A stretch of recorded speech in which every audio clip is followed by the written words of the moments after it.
सर्वपित्र अमावस्या पर गलती से भी मत करना इन चीजों का दान, वरना फायदे की जगह भारी नुकसान भी हो सकता है। जी हाँ दोस्तों, नमस्कार, जय श्री हरि।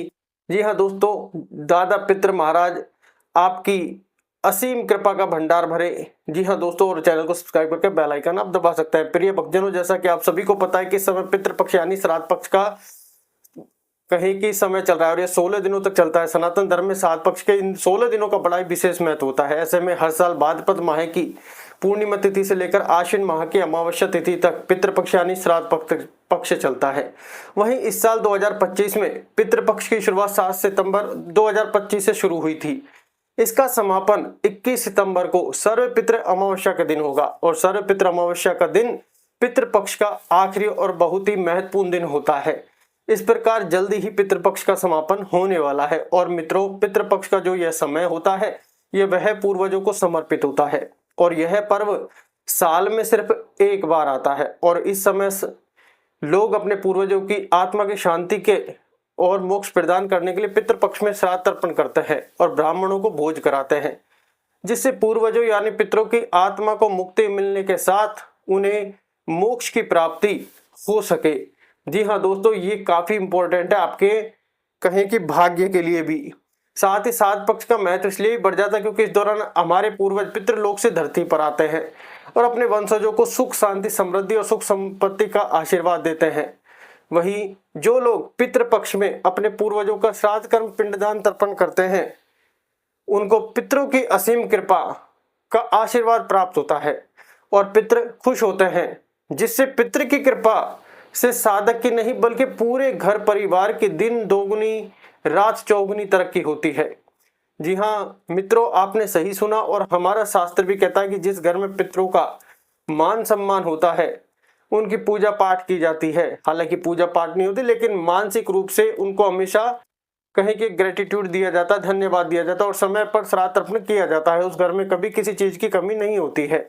वहीं जो साधक पितृपक्ष के दौरान या अन्य सामान्य दिनों में पितरों की पूजा नहीं करते हैं, श्राद्ध कर्म नहीं करते हैं, पिंडदान तर्पण नहीं करते हैं, उनको पूरे जीवन में कठिन समस्याओं का सामना करना पड़ता है।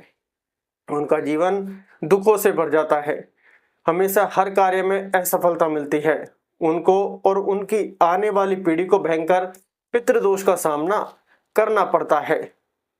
जी हाँ मित्रों, ऐसे में भक्तों अब कुछ ही दिनों में सर्वपितृ अमावस्या के दिन पितृपक्ष का समापन हो जाएगा। और आप सभी को बता दें कि हिंदू धर्म में सर्वपितृ अमावस्या का विशेष महत्व है, विशेष से भी विशेष महत्व है, क्योंकि इस दिन सभी पितरों को श्राद्ध और तर्पण के माध्यम से विदाई दी जाती है। साथ ही हर वर्ष आश्विन मास के कृष्ण पक्ष की अमावस्या तिथि को सर्वपितृ अमावस्या मनाई जाती है और यह दिन उन पितरों के लिए विशेष होता है जिनकी मृत्यु तिथि ज्ञात नहीं है या आपको पता नहीं है, जिनका किसी कारणवश समय पर श्राद्ध नहीं किया गया है। इसलिए इसे सभी पितरों की अमावस्या या सर्वपितृ अमावस्या कहा जाता है, क्योंकि इस दिन सभी पितरों का श्राद्ध तर्पण किया जाता है, जिससे पूर्वजों की आत्मा को शांति मिले और उनका जीवन सुखमय हो जाए। लेकिन दोस्तों, आप सभी को बता दें कि इस बार साल 2025 की सर्वपितृ अमावस्या और भी खास मानी जा रही है। इसके पीछे कारण क्या है कि इस दिन साल का दूसरा और अंतिम सूर्य ग्रहण भी पड़ रहा है।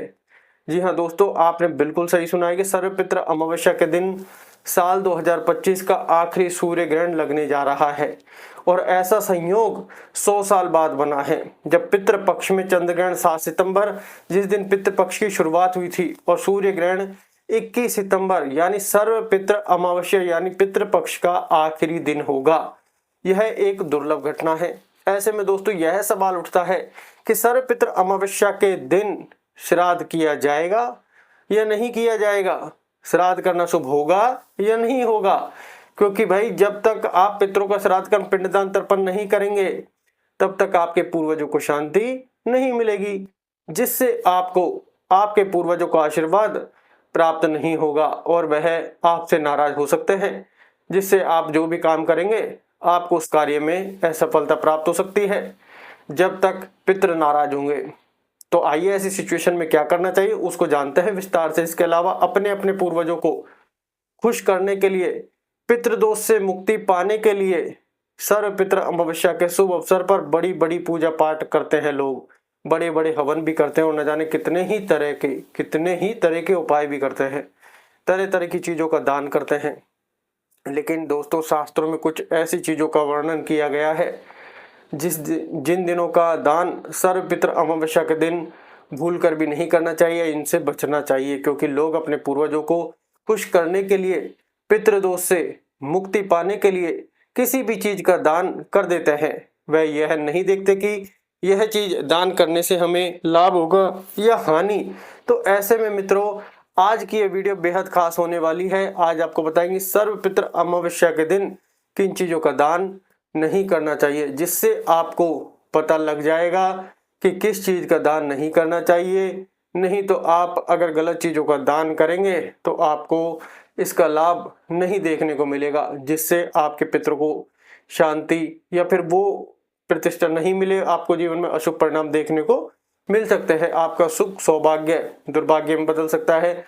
आपका भाग्य और आर्थिक स्थिति पर भी इसका प्रभाव देखने को मिल सकता है। बाकी तो जैसे आप पंडित जी या फिर गुरु से या किसी भी व्यक्ति से जो जानता हो उससे आप सलाह ले सकते हैं। ऐसे में आप ये वीडियो देख रहे हैं, आपको बताऊंगा कि 2025 की सर्वपित्र अमावस्या का आरंभ किस समय होगा, सर्वपित्र अमावस्या के दिन श्राद्ध किस समय करना शुभ रहेगा, इस दिन घर पर तर्पण कैसे करें। इसके अलावा यह भी जानेंगे कि सर्वपित्र अमावस्या के दिन सूर्य ग्रहण किस समय लगेगा और यह भारत में दिखेगा या नहीं दिखेगा, श्राद्ध कर्म किया जाएगा या नहीं किया जाएगा। साथ ही आप सभी को यह भी बताएंगे कि सर्वपित्र अमावस्या पर किन चीजों का दान गलती से भी नहीं करना चाहिए, वरना आप इन चीजों को दान करेंगे तो आपके खुश हुए पितृ भी आपसे नाराज हो सकते हैं और आप पाप के भागी भी बन सकते हैं। ऐसे में ये वीडियो आप सभी के लिए बहुत ही ज्यादा महत्वपूर्ण होने वाली है। जी हाँ दोस्तों, इसमें समस्त प्रकार की जानकारी आपको मिलेगी। इस वीडियो में आपको सर्वपित्र अमावस्या और सूर्य ग्रहण के बारे में संपूर्ण जानकारी मिलेगी। आपकी सभी तरह की कंफ्यूजन उलझन दूर हो जाएगी। लेकिन उससे पहले अगर आप भी चाहते हैं आप स्वस्थ रहें और पितरों की कृपा बनती रहे, तो आप भी चैनल को सब्सक्राइब करके वीडियो को लाइक जरूर करें और पितरों का आशीर्वाद आप पर बना रहे। और वीडियो को पूरा अपने श्रद्धे भाव से एक लाइक जरूर करें। चैनल को सब्सक्राइब कर ले और कमेंट बॉक्स में श्रद्धा भाव से सच्चे मन से जय पितृ या जय दादा पितृ कुछ भी लिखकर आप कमेंट्स कर सकते हैं। साथ ही इस वीडियो को अपने दोस्तों, भाइयों, बड़े बहनों, बड़े बुजुर्गों के साथ या जो का आपको लगता है कि किसी को इसकी जरूरत है तो जरूर शेयर करने का भी प्रयास करें, जिससे उनका भी भला हो सके, उनको भी ये जानकारी पता लग सके, क्योंकि सूर्य ग्रहण उस दिन लगने वाला है। तो चलिए प्रिय भक्तजनों, दोस्तों, सबसे पहले आप सभी को बताते हैं कि इस साल 2025 में सर्वपित्र अमावस्या का आरंभ किस समय होगा और इस दिन श्राद्ध तर्पण करने का शुभ समय क्या है। जी हाँ दोस्तों, ये सबसे इंपॉर्टेंट जानकारी है। तो प्रिय भक्तों, इस साल 2025 में आश्विन मास के कृष्ण पक्ष की अमावस्या तिथि का आरंभ 21 सितंबर रविवार को सुबह 12:16 पर होगा और इसका समापन 22 सितंबर को सुबह 1:23 पर होगा। ऐसे में भाइयों बहनों, उदय तिथि के अनुसार 21 सितंबर 2025 को सर्वपित्र अमावस्या मनाई जाएगी। आइए अब आपको बताते हैं कि सर्वपित्र अमावस्या पर श्राद्ध करने का शुभ समय क्या है। तो भक्तों, सर्वपित्र अमावस्या पर कुतुब मुहूर्त 11:50 से लेकर 12:38 तक रहेगा और इसकी अवधि 49 मिनट की होगी। वहीं रोहिणी मुहूर्त 12:38 से लेकर 1:27 तक चलेगा और इसकी अवधि भी 49 मिनट की है। इसके अलावा अपराह्न काल 1:27 से लेकर 3:53 तक है और इसकी अवधि 2 घंटे 26 मिनट की है। ऐसे में सर्वपित्र अमावस्या पर इन शुभ मुहूर्त में आप अपने पूर्वजों का श्रद्धा पूर्वक विधि विधान के साथ श्राद्ध कर सकते हैं और उनकी कृपा प्राप्त कर सकते हैं। जी हाँ दोस्तों, ये बेहद ही शुभ मुहूर्त है। इसके अलावा दोस्तों, आप सभी को बता दें कि इस साल 2025 में सर्वपित्र अमावस्या पर 3 शुभ योग बन रहे हैं, जिससे सर्वपित्र अमावस्या का महत्व और भी ज्यादा बढ़ जाता है। ऐसे में अब आप सोच रहे होंगे कि आखिर कौन से योग बनेंगे। तो आपको बता दें कि सर्वपित्र अमावस्या पर सर्वार्थ सिद्धि योग बनेगा, जो सुबह 9:32 से लेकर अगले दिन 22 सितंबर को सुबह 6:09 तक रहेगा। ऐसे ही इस योग में किए गए कार्य सफल और शुभ फलदायी होते हैं। इसके अलावा अमावस्या पर शुभ योग प्रातः काल से लेकर शाम 7:53 तक है। इसके बाद से शुक्ल योग बनेगा। साथ ही उस दिन पूर्वा फाल्गुनी नक्षत्र प्रातः काल से लेकर सुबह 9:32 तक है। उसके बाद से उत्तरा फाल्गुनी नक्षत्र है।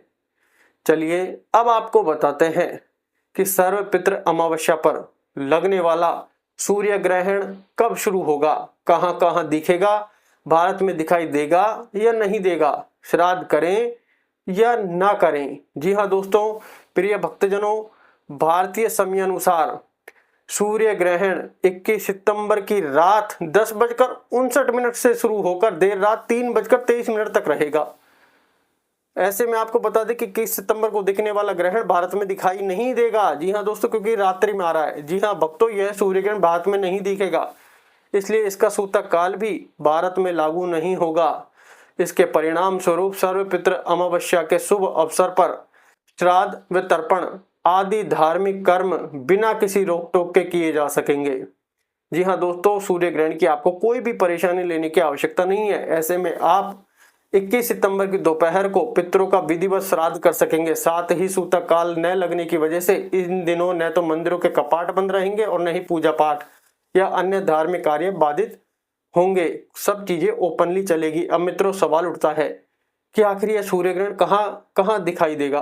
तो दोस्तों, सर्वपित्र अमावस्या पर लगने वाला यह सूर्य ग्रहण ऑस्ट्रेलिया, अंटार्कटिका, अफ्रीका, हिंद महासागर, दक्षिण प्रशांत अटलांटिक और दक्षिण महासागर सहित पोलिनेशिया, मेलानेशिया तथा एशिया के कुछ हिस्सों में दिखाई देगा। इसके अलावा न्यूजीलैंड के प्रमुख शहर जैसे ऑकलैंड, क्राइस्टचर्च, वेलिंगटन और नॉरफॉक द्वीप का किंगस्टन भी इस खगोलीय घटना के साक्षी बनेंगे और वहां पर यह ग्रहण लगेगा।